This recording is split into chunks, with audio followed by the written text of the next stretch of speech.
Oh boy, well, today's date is the 20th of March, so I leave for India in 9 days, and I thought it'd be great for a bit of an update as to where I'm at. There's some exciting things that I've added to the trip. We're going to look through the gear that I'm taking, a bit of an update on that, and I think I think this might be really interesting for people who either already travel quite a bit for their photography. If you're thinking about traveling, I've got some cool tips and tricks. But yeah, this is going to be an epic adventure. So I've already covered off the basics of the trip in my previous video. I'll put a link down below about why, my last trip, all that sort of stuff. So this is really just an addition to that. And I'm going to run through the schedule firstly, and I'm going to power through this. So I'm heading off next Saturday into Delhi, and I'm doing things slightly different than I was planning. Originally, the idea was just one bag, hit the street, and different accommodation every night. Now, I still am only taking one bag, but I'm spending 3 nights in one accommodation in Old Delhi. And the main reason for that is I've decided to do an extended trip off to the side. So I'm hitting Delhi late at night, wake up in the morning, and then it's going to be all day on the street, making stills, portrait stills, video stills, portraits, video portraits, still portraits. Yeah, I've got that right. Through the day, and then catch a bit of sleep. And I'm going to do that for 3 days in Delhi. And then I'm doing something that is so exciting. So I'm heading south into the south of India to a place called Hampi.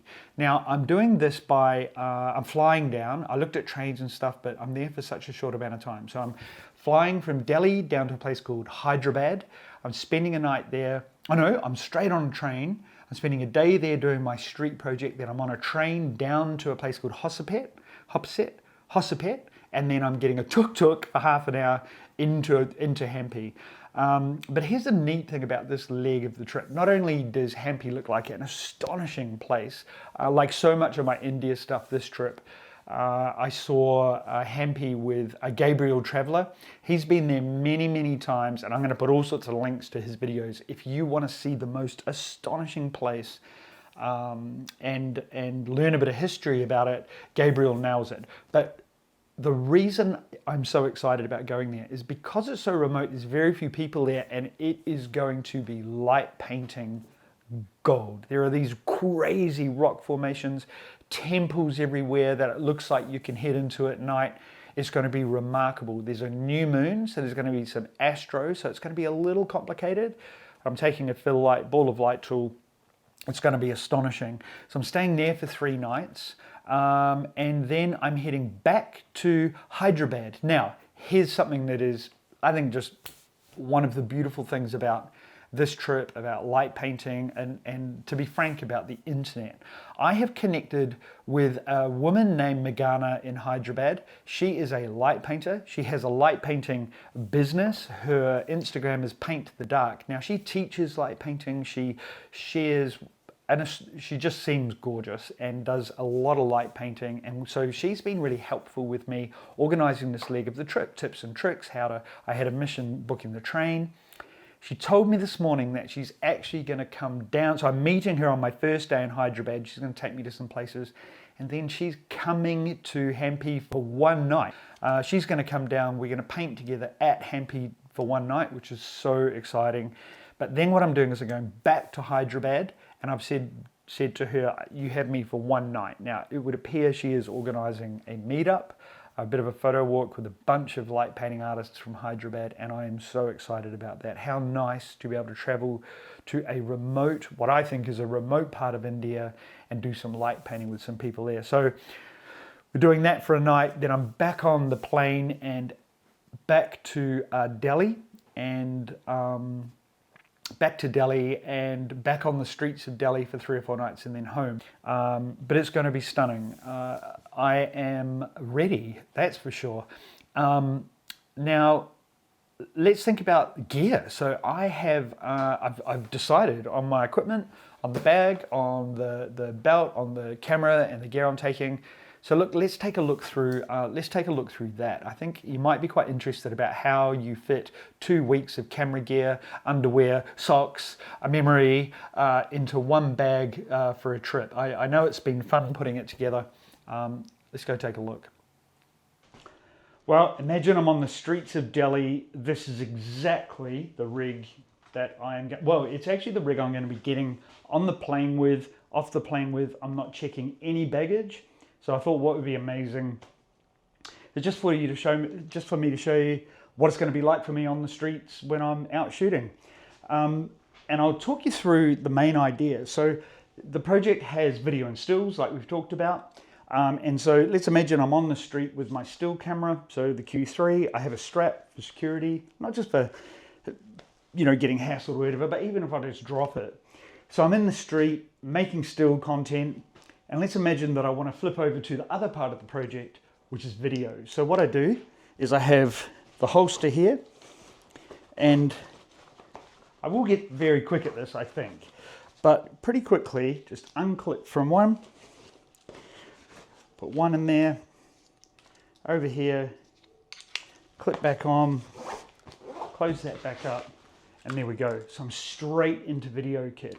And I think what's going to happen is, I think there will be a situation where a lot of people I'm doing stills and video with the same person, but I'll always have one of the cameras in here. So now I'm doing the video component of the shoot. The next thing that I need quick access to is the other lens. So I'm taking a wide lens and a long lens. So in my bag here, I'll have, in this case, the 85. Now I may not have the cap on it. I'm a bit naughty with that. So I can really quickly swap between the wide and the 85. Always remembering to close up. And there we are. So now I've got my long video lens. And then the other thing that I need quick access to all the time are the ND filters. So in here, this is the one that's I've been struggling to get used to, but in here I have ND filters. Now I've got NDs for the Leica and for the video. So I just reach into the bag, pop that onto there, make sure that it's on, and boom, I've got my NDs on. So then if we go from, and we'll talk in a bit about why not a variable, but then if I go from bright into dark, really quickly, that's interesting. I had a method the other day. Oh, that's what, I've trimmed my nails. That's what it is. That's interesting. But anyway, it can just be like that. But really quickly, I can take the ND off, back into the bag. So NDs off and on really quickly. And then back, you know, if I'm swapping back to the still camera, it's as quick as that. Which is really nice. Now the other thing that I will be using a huge amount is my action camera. So the DJI Action 4 has been just a remarkable little camera for me. It was awesome in Saudi Arabia, and this will be just a sort of a general, I'm shooting stuff, a little bit of vlogging or whatever. So that's going to live on my belt as well. Easy to get in and out. And I'll tell you the things, there's a couple of things when I'm standing here thinking about it, is really all I want to do is I don't want it to be brutally obvious that I'm carrying around shit tons of gear. And I think, although it's obvious that I've got a backpack on, I don't think it's obvious that I'm lugging around a whole bunch of gear. Now the backpack, I haven't got it on, but I have a weather cover for it, and I'll have that on when I'm in really busy places because it just covers it up. So yeah, that's the rig. There's a bit of weight in there, but it's fine. I think all up it's about 7 kilos or 7.5 kilos. So anyway, let's take a look what's inside the bag. Alrighty, look, this is a pretty complex run through of the bag. So I'm gonna try and do my best to just power through this. So we've gone through how the bag sits on me. So this belt, it took me a little while to get this belt right, but this is a think tank belt. It's nice and soft, but it allows me to move the stuff around. We saw the bag before, so the holster bag and a lens bag. Great, pretty straightforward. But look, here's the remarkable one. So when you're going to be spending basically 2 weeks with a camera bag on your back the entire trip, it's really important. Several things. Firstly, that the bag is good. This is a Shimoda something or rather version. I'll put it on the screen. But it was, I did so much research and I have way too many bags, but this thing is remarkable. You can go and see all the shit online about these bags, but it is the one. So I'm just going to go through what I'm taking with me because it's pretty fascinating. I've been working hard on a couple of things, and a big one really is just keeping the weight down. And a big part of that is one of the challenges when you're going away and you need to be backing up a lot of footage is how to do that. And I'm going to be taking the iPad. Last time I went, or normally if you're transferring a lot of video stuff, you'd have to have a laptop. So I have figured out a workflow to have the iPad with a connector on it. That's right, we've got this camera up here, hello! So yeah, I'm connecting the iPad to this, which we can power it, put cards in, and then they can go off to some drives, and we'll jump straight in there. So then let's think about backup. So what I've got here is a bunch of, there's actually an extra one over there. So these are T5s, I think. Samsung T5, so massive amounts of storage there. The one thing about India is that they do have super fast internet connection, so I'm actually thinking about backing some stuff up to the cloud at night if I have a quick connection.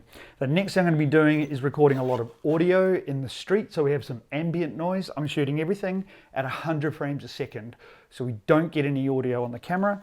So I've got a little sound recorder. This is a great little Zoom H1N. I've been doing some testing on this. It's just gorgeous. I've got some fluffies for that, and I've got some little in-ear headphones for monitoring.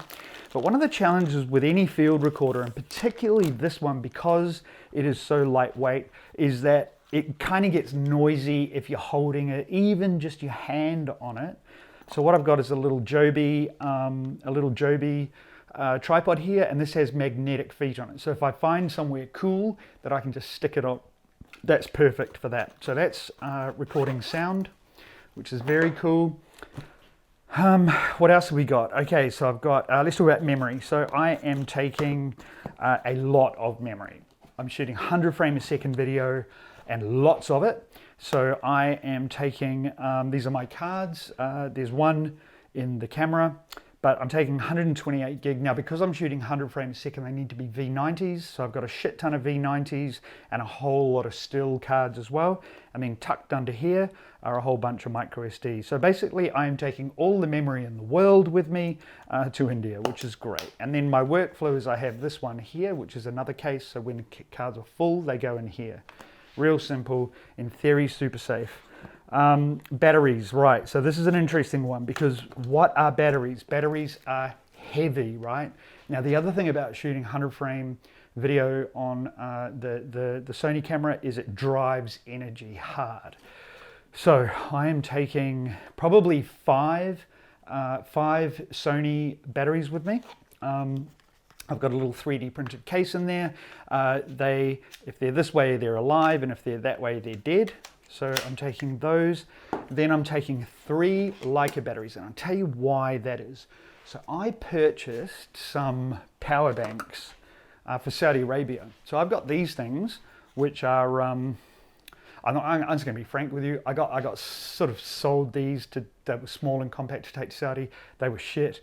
They're not, the weight to power ratio is not as good as some other stuff I've got. I thought about taking some of these with me to India, but rather than wait, I just decided, I did some testing, and I can get away, I think, with, so I've got 3 Leica Q3 batteries, and again, I've got this little 3D printed case here to just protect them. Yeah, these are my action cam batteries, so there's 3, so I'm taking 3 of those, so they're fantastic.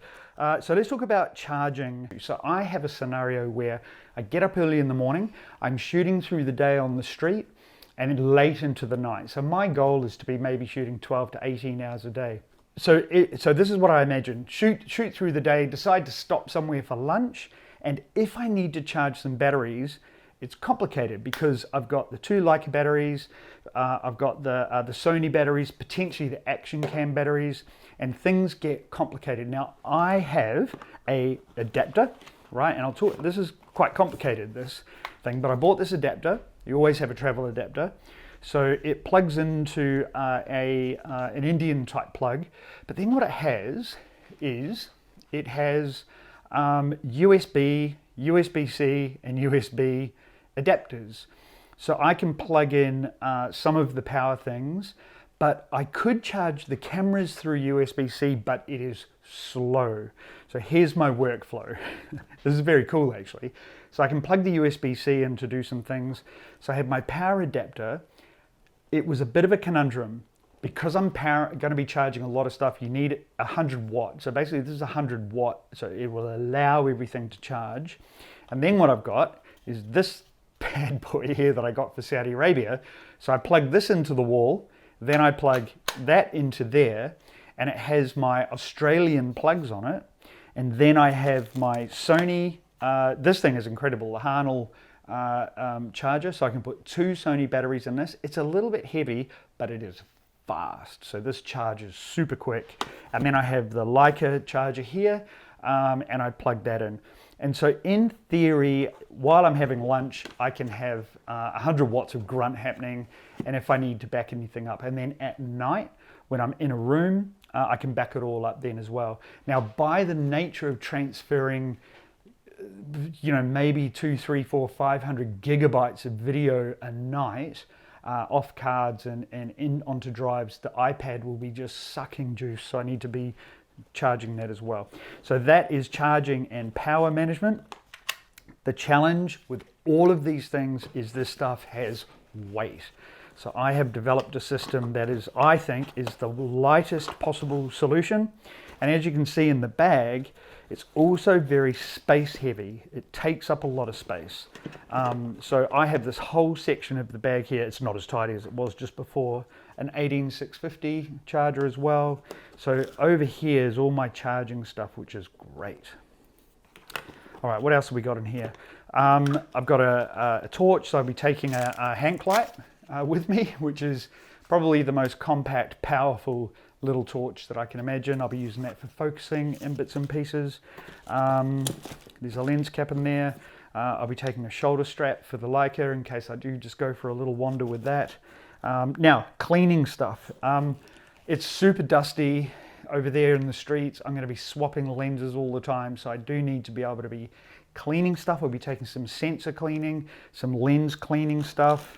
But then I also take these. So these are incredible. If you're not into this, jump on it. So these are Zeiss lens wipes. They're designed for cleaning glasses. They are remarkable for quickly cleaning lenses as well.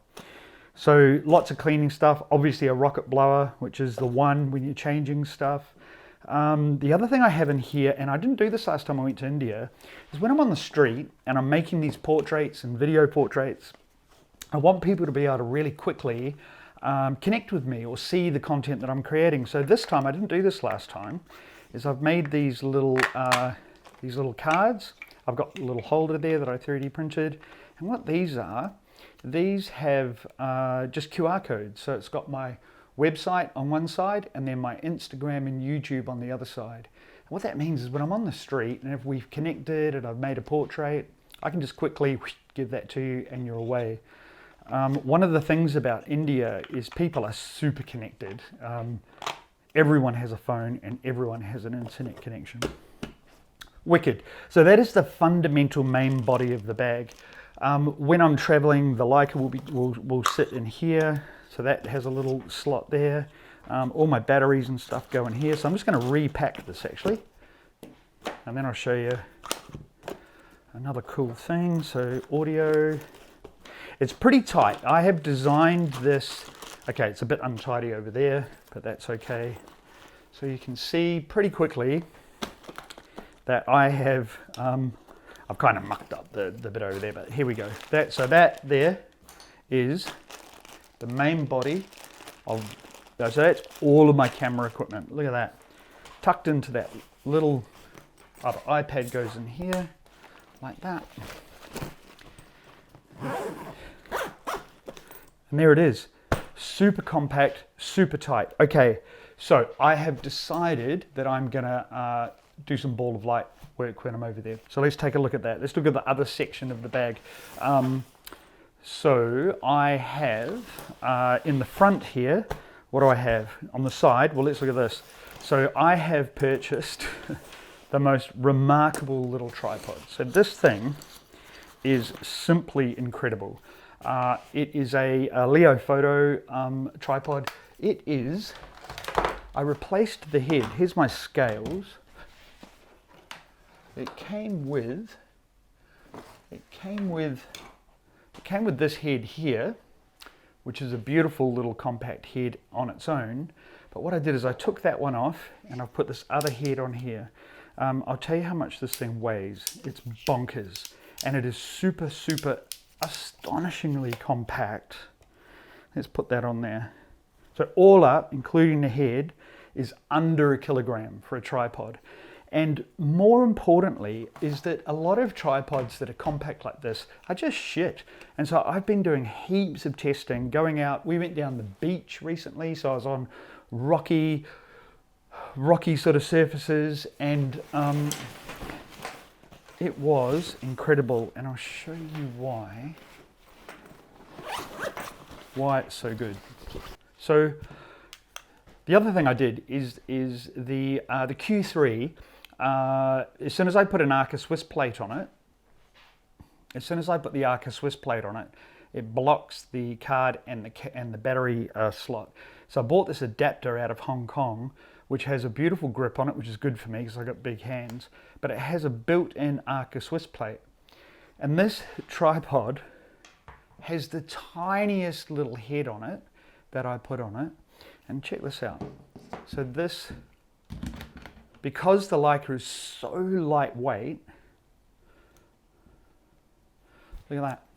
So this tiny little sub 1 kilo tripod is perfect for the Leica. And I have a shot in my mind. So when I was in India last, I went to a cafe at the end of the road where I'm staying, and I got this shot looking down the street of just this chaotic nighttime movement. And so in my mind, that was the height this tripod had to be. It had to go up over a railing. And the great thing about this is it has, you can remove this center column. Okay, carefully, not, of course. Now that loosens, there we go, look at that. So I'll just put that on the ground there. So that is plenty of height, and I've been doing a whole lot of testing, and it is remarkably robust. Now there are a couple of challenges, obviously. This is not a cheap camera, and by the nature of using this very, very small head, is there's no safety. Normally with Arca Swiss plates you have some sort of sliding safety, so I just need to be super careful that when this is on there, it's locked in super tight. Cool, so that's my tripod. Super happy with that. And like all this stuff, I have tested it shit tons before I go, and it just works. All right, so what I've got on the top here is, in one of these side pockets, is the Action selfie stick. Now the main reason for this, I balked at taking this. It's not so much so I can walk around like a dick talking to the camera, yeah. I reckon there's a nice, beautiful shot that is up high looking down on the crazy crowd. So that's the main reason I'm taking that, and it weighs nothing. So that's coming. And then also in here, I have a Nanlite RGB light. And this is coming with me. Now this thing is remarkable. It is super light, it is super bright. And the main reason I'm taking this is for Hampi. So when I'm at the temples in Hampi, I imagine popping it into one of the temples and lighting it up, or just filling the scene, because it's a new moon, and we'll talk about that in a bit. So I'm taking that, and if I need, that also attaches to the little tripod that I got. So that's in the side there. And then the question that you may be asking is, what are you doing about undies? So I'll talk about that in a bit actually, but this is where they're going. So in the top of the bag here, there's this whole other section. So all the camera gear is in there, and in the top here, I've got, I'm taking 2 pairs of socks and 2 pairs of underwear. They go in that bag like that. And then in here, I also have a ball of light. So I have made the quite crazy decision to only take 3 ball of light heads. Now, on the day that I'm packing, I may find another corner and chuck another one in, but I'm taking 3 heads and a ball of light tool. So that's just going to sit in the top there. The other thing that I had to think about quite a bit is that I normally take, I have noise cancelling over-ear headphones for when I'm flying because I hate the noise. But of course I can't have those in the bag.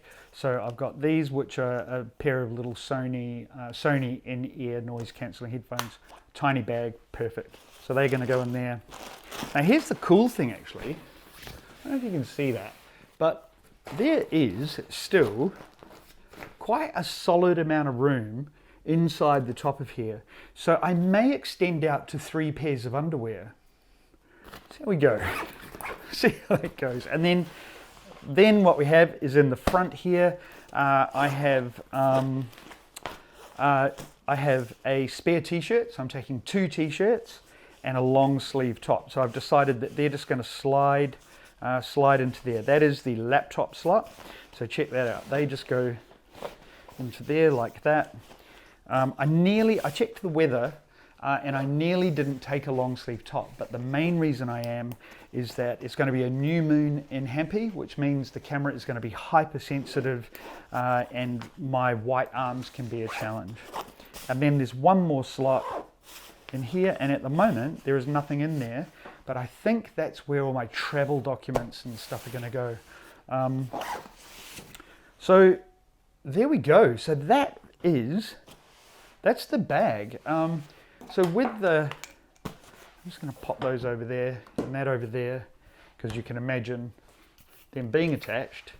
But if you think about it, that there and that belt there, that's it. That is my kit for 2 weeks in India.